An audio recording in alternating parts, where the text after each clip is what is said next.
Dear students, लोग जो है इस समय कंडीशनल एंड इटरेटिव स्टेटमेंट पढ़ रहे हैं। तो आज उसी क्रम में आपका जो अगला टॉपिक है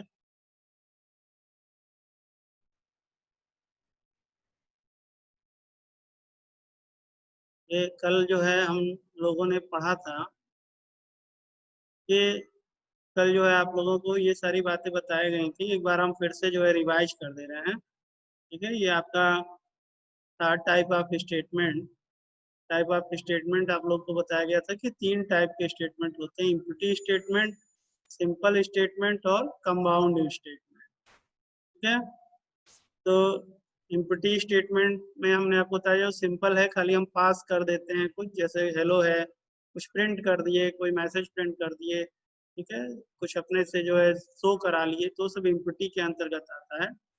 अगर हम कुछ इनपुट करके कर रहे हैं तो सिंपल, और अगर हम फ्लो ऑफ कंट्रोल्स यानी if, else if, for, file, ये सब चीजें यूज कर रहे हैं। ठीक है, और अगर ये कोलन लगा करके और इस तरह से पूरा जो है हम एक प्रोग्राम बना रहे हैं तो उसे जो है कंपाउंड स्टेटमेंट कहेंगे। इसमें जो है स्टेटमेंट ऑफ फ्लो कंट्रोल में जो है कल आपको कुछ बात बताई गई थी कि स्टेटमेंट ऑफ फ्लो कंट्रोल में 3 प्रकार के जो है फ्लो हैं। एक है आपका सिक्वेंशियल। सिक्वेंशियल जैसे हमने आपको एग्जांपल बताया कि अगर आपको कुछ सिंपल प्रोग्राम बनाने हैं, ठीक है, जैसे एरिया ऑफ सर्किल है, एरिया ऑफ ट्राइंगल है, सिंपल इंटरेस्ट है, कंपाउंड इंटरेस्ट है, इस तरह से मान लीजिए कुछ आपको सिंपल प्रोग्राम बनाने हैं तो उसके लिए जो है हम सिक्वेंशियल मेथड यूज करते हैं। और अगर कहीं आपका जो है उसमें कुछ कंडीशन लग रही है, जैसे ठीक है सेलेक्टिव कंडीशन, यानी कि 2 या 2 से ज्यादा कंडीशन है, उसमें से कोई कंडीशन ट्रू हो रही है या कोई कंडीशन फॉल्स हो रही है, तो फिर वहां पर जो हम सेलेक्टिव स्टेटमेंट यूज करते हैं। यहाँ पर आप जैसा देख रहे हैं फिगर में कि जैसे सेलेक्टिव स्टेटमेंट में दिया हुआ है, ठीक है, ये 2 कंडीशन है ए बी। अब इसमें ये पता करना है कि ठीक है ए अगर बड़ा हो तो ए प्रिंट हो, और अगर ए नहीं बड़ा है, बी बड़ा है, तो बी प्रिंट हो। तो यहाँ पर यानी अब हमारे पास 2 सिचुएशन है, तो 2 सिचुएशन में से कौन सी सिचुएशन हमारी सही होगी। तो जहाँ पर एक से ज्यादा कंडीशन दिए होते हैं, एक से ज्यादा सिचुएशन होते हैं, वहां पर फिर हम जो है सेलेक्टिव स्टेटमेंट यूज करते हैं।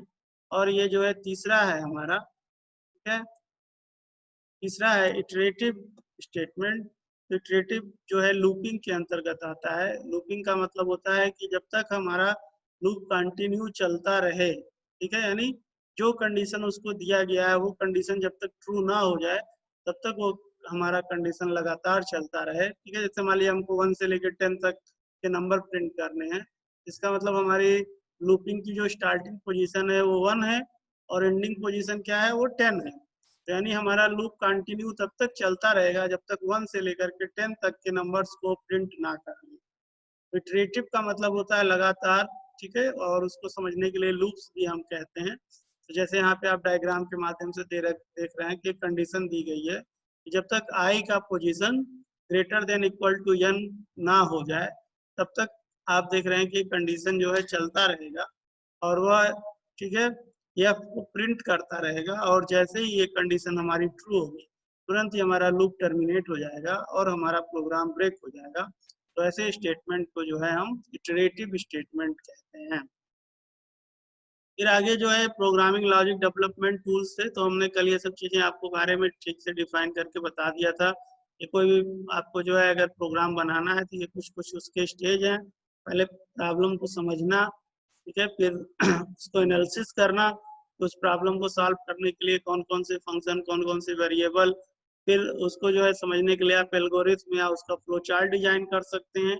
उसके बाद तब आप उसको जो है कोड को राइटिंग करेंगे, यानी उसके कोड को लिखेंगे।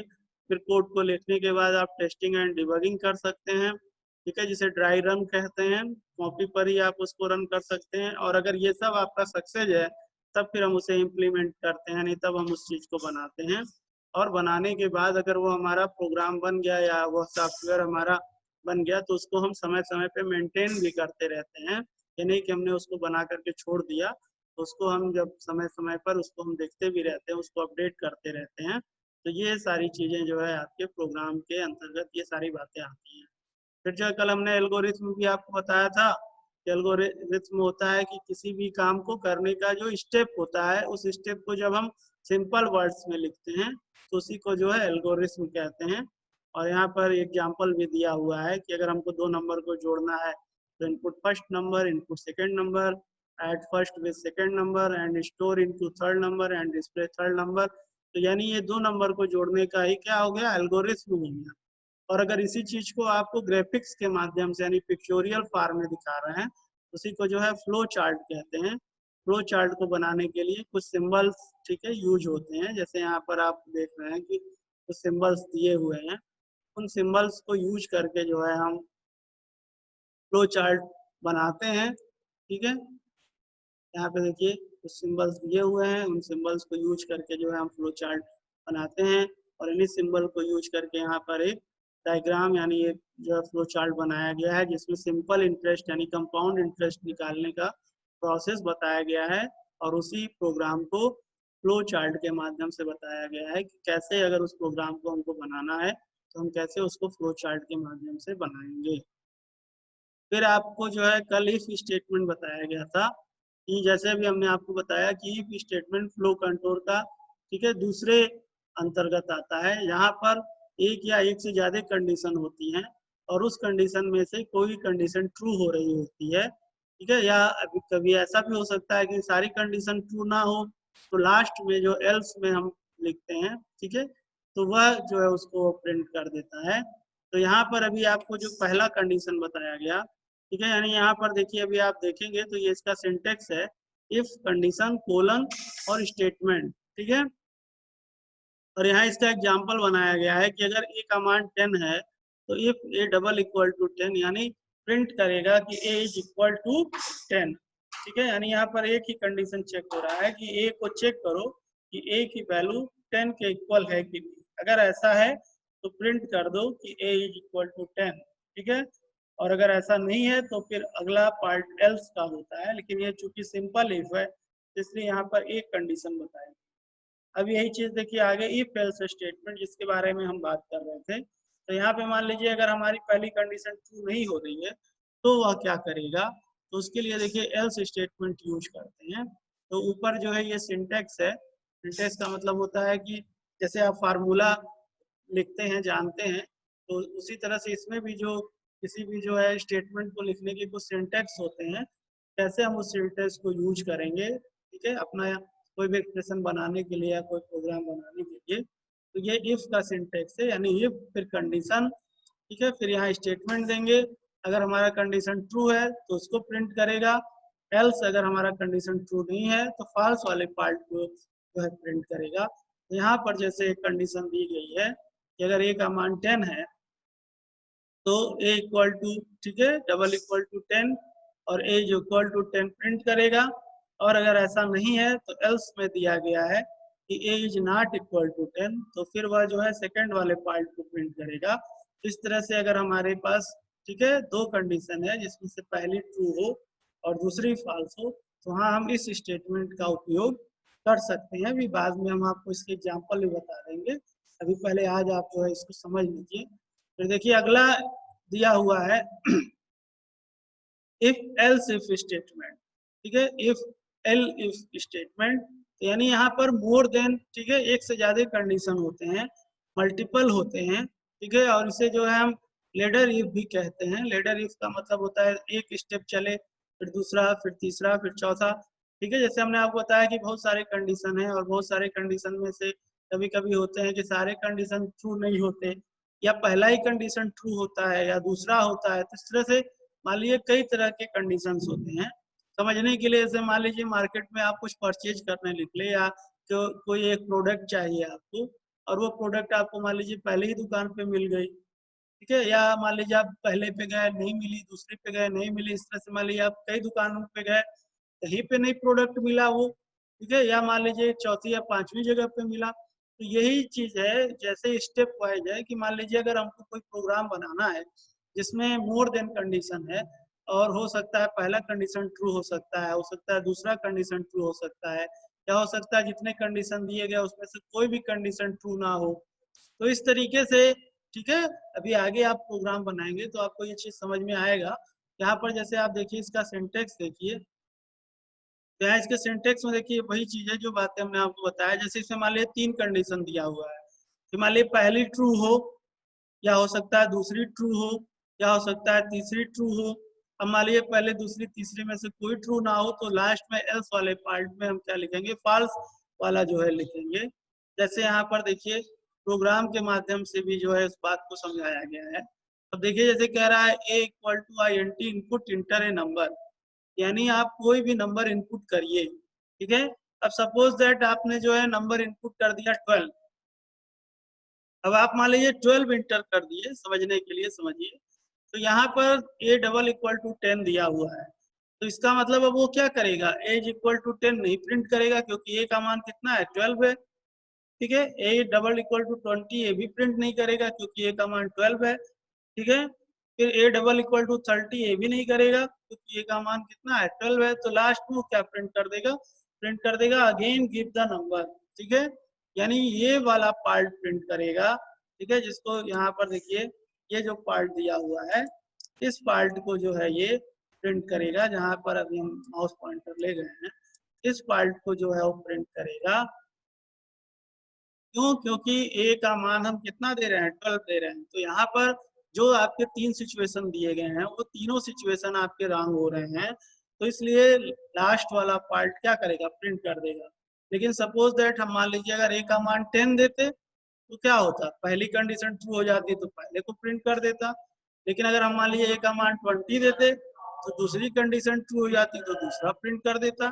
अगर यही मान लीजिए हम a का मान 30 देते तो तीसरी कंडीशन ट्रू होती तो वह तीसरा स्टेटमेंट प्रिंट कर देता।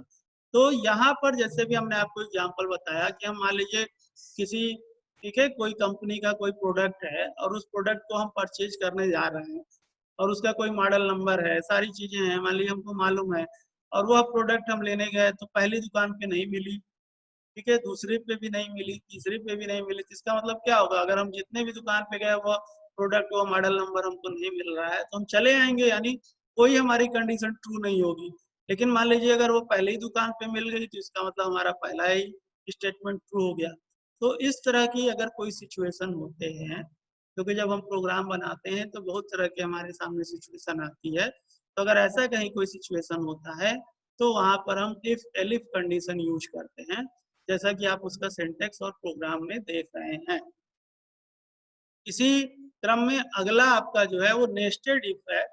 तो नेस्टेड इफ का मतलब होता है कि एक कंडीशन के अंदर दूसरी कंडीशन, ठीक है। यानी जैसे आप देखते हैं कि कहीं पर कोई एडवर्टाइजमेंट रहता है, वहां पर जो है नीचे लिख देता है शर्तें लागू। तो शर्तें लागू का मतलब है कि अब हम जैसे एडवर्टाइजमेंट पढ़े, ठीक है, कि पूरी तरह से फ्री है, और हम पहुंच गए और नीचे हमने नहीं पढ़ा शर्तें लागू। अब पता चला वहां पर पहुंचने के बाद वो कह रहा है नहीं आप पहले जो है 10,000 रुपया जमा करिए, मेरा मेंबर बनिए, तब जो है हम आपकी ये चीज को करेंगे। तो आप कहे नहीं नहीं इसमें तो आप फ्री लिखे थे। उसने कहा नहीं आपने नीचे तो पढ़ा ही नहीं कि शर्तें लागू। तो इसका मतलब क्या हुआ कि वह कंडीशन के अंदर भी कुछ कंडीशन है, ठीक है। यानी जो नेस्टेड इफ का मतलब होता है कि एक कंडीशन के अंदर दूसरा कंडीशन। इसको आप एक और एग्जांपल से समझ सकते हैं कि मान लीजिए आप विदाउट ड्रेस में आए और गेट पर पहुंचे अपने स्कूल के, और गेट पर आपने पहुंचा और गेट से आपको एंट्री मिल गई, लेकिन आप अंदर गए तो वहां पर कोई सर ने चेक किया और फिर आपको वहां से फिर बाहर कर दिया। तो इसका मतलब कि आपकी पहली कंडीशन वहां पर तो आप ट्रू हो गया, लेकिन फिर जब अगली कंडीशन आप अंदर गए तो वहां पर आपकी कंडीशन, ठीक है, ट्रू नहीं है, फॉल्स है। इसलिए फिर वहां से आप क्या हो गया, आपका प्रोग्राम टर्मिनेट हो गया, ब्रेक हो गया, ठीक है।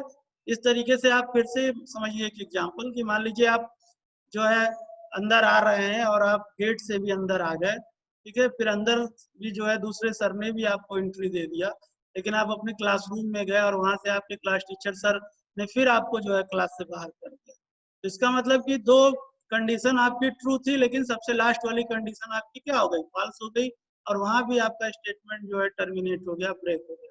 तो नेस्टेड इफ का मतलब होता है कि एक के अंदर दूसरा, ठीक है। जैसे इसका एग्जांपल आप एक और समझ सकते हैं, जैसे हम लोग गेम खेलते हैं तो गेम में आप जैसे देखते हैं कई सारे लेवल होते हैं।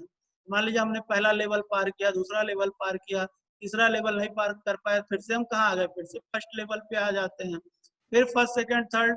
तो यानी कि एक के अंदर कई तरह के कंडीशन हैं, ठीक है, और जब सारे कंडीशन आपके ट्रू होंगे तभी जो है वह सिचुएशन आपकी जो है ट्रू होगी।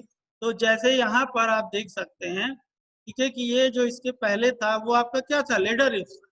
तो लेडर इफ का मतलब है कि मान ली पहली कंडीशन ट्रू नहीं हुई तो चलिए दूसरा चेक करेगा, दूसरा नहीं हुआ तो तीसरा चेक करेगा, चौथा चेक करेगा। लेकिन यहाँ पर ये नहीं है। यहाँ पर अगर आपका पहला कंडीशन, जैसे आप यहाँ पे देखिए एग्जाम्पल दिया हुआ है, तो यहाँ पे पहले चेक कर रहा है कि ए बी से बड़ा है और अगर ए सी से भी बड़ा है, ठीक है, यानी ए को 2 बार चेक किया जा रहा है, ए को बी से भी चेक कर रहा है और ए को सी से भी चेक कर रहा है।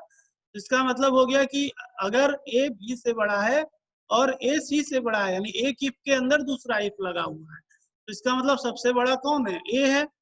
और अगर ऐसा नहीं है, ठीक है, तो कौन बड़ा होगा, सी बड़ा होगा, क्योंकि इस इफ को चेक करके इस इफ पे आया है, ठीक है ना। तो इसका मतलब ए जो है बी से तो बड़ा ही है लेकिन सी से छोटा है, अगर ये कंडीशन हमारी ट्रू नहीं होती है तो। लेकिन अगर ए बी से भी बड़ा है और ए सी से भी बड़ा है तो क्या प्रिंट होगा, ए प्रिंट होगा। और अगर ऐसा नहीं है, ठीक है, तो फिर क्या होगा, अगले एल्स पे आ जाएगा। इसका मतलब है कि अगर ए बी से नहीं बड़ा है और सी से भी नहीं बड़ा है, तो इसका मतलब बी और सी में से कोई संख्या बड़ी होगी। तो अब अगला कंडीशन वो क्या चेक करेगा, बी को चेक करेगा। अगर बी बड़ा है तो बी प्रिंट कर देगा, और अगर बी नहीं बड़ा है तो इसका मतलब लास्ट में कौन बड़ा है, सी ही बड़ा है। तो इसलिए जो है इसे हम नेस्टेड इफ कहते हैं।